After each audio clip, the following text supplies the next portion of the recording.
Halo teman-teman, perkenalkan saya atas nama Maria Fatima Wahud dengan NPM 212011141 dari Program Studi Sarjana Keperawatan Universitas Katolik Indonesia Santo Paulus Ruteng. Di sini saya akan melakukan penyuluhan dengan topik diare pasca bencana. Sasaran dalam penyuluhan ini ialah masyarakat yang mengalami diare pasca bencana. Waktu yang saya gunakan kurang lebih 5-10 menit. Media yang digunakan dalam kegiatan penyuluhan ini yaitu PowerPoint dan juga laptop. Berikutnya saya akan menjelaskan tujuan dari kegiatan penyuluhan ini, yaitu untuk meningkatkan pengetahuan, sikap, dan perilaku masyarakat dalam mencegah dan menangani diare pasca bencana guna menurunkan angka kejadian diare, komplikasi, serta dampak kesehatan masyarakat. Berikut ada beberapa hal yang perlu saya sampaikan dalam materi penyuluhan saya. Yang pertama, pengertian. Yang kedua, faktor penyebab dari diare. Yang ketiga, tanda dan gejala diare. Dan yang keempat, pencegahan diare. Yang pertama yang saya jelaskan yaitu pengertian diare.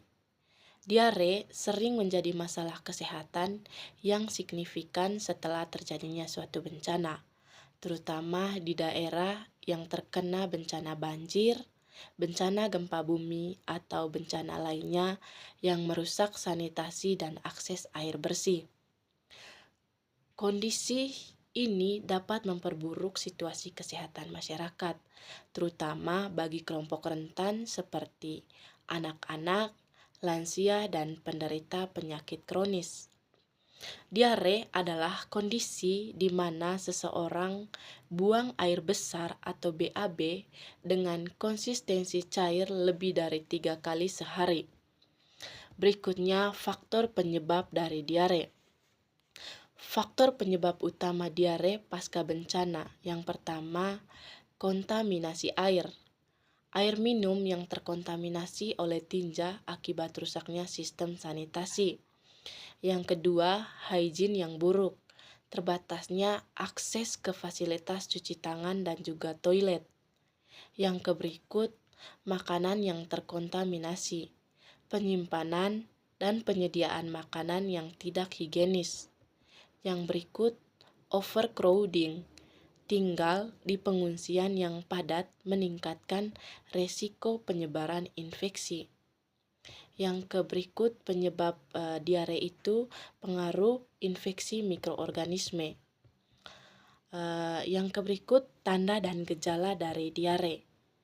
Yang pertama, feses cair atau encer lebih dari 3 kali sehari. Yang kedua, demam, mual, dan juga muntah. Yang keberikut, nyeri perut atau kram perut. Gejala dehidrasi seperti mulut kering, lemas, mata cekung, hingga penurunan kesadaran pada kasus diare yang berat. Yang berikut pencegahan diare. Pengolahan air minum. Gunakan air yang sudah direbus atau didisinfeksi, misalnya dengan menggunakan tablet klorin. Simpan air minum di wadah yang bersih dan tertutup rapat. Yang kedua, kebersihan pribadi dan juga lingkungan.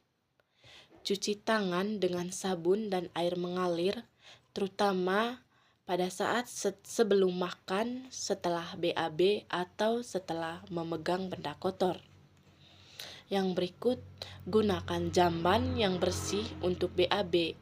Hindari BAB di sembarang tempat. Jaga kebersihan tempat tinggal. Hindari penumpukan sampah yang dapat menjadi sumber infeksi. Yang keberikut, pengelolaan makanan. Masak makanan hingga matang sempurna. Simpan makanan di tempat tertutup untuk mencegah kontaminasi.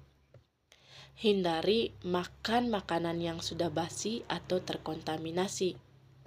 Mengurangi resiko penyebaran diare melalui edukasi tentang perilaku hidup bersih dan sehat atau PHBS.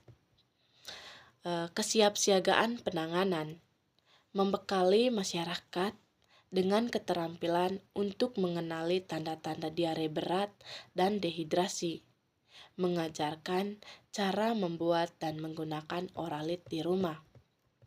Berikut saya akan menjelaskan bagaimana cara membuat dan menggunakan oralit di rumah. Berikut yaitu berikan oralit atau larutan rehidrasi oral untuk mencegah dan mengatasi dehidrasi. Caranya yaitu membuat oralit sederhana. Larutkan 1 sendok teh garam dan 8 sendok teh gula dalam 1 liter air matang. Minum banyak cairan seperti air matang, kuah sup, atau air kelapa. Yang berikut konsultasi medis. Segera bawa pasien ke fasilitas kesehatan jika diare yang dialami berlangsung lebih dari 2 hari pada orang dewasa atau 1 hari pada anak-anak. Ada tanda dehidrasi berat seperti lemas ekstrim, tidak bisa minum atau pingsan, dan ada darah dalam tinja. Sekian penyuluhan saya, semoga bermanfaat. Terima kasih.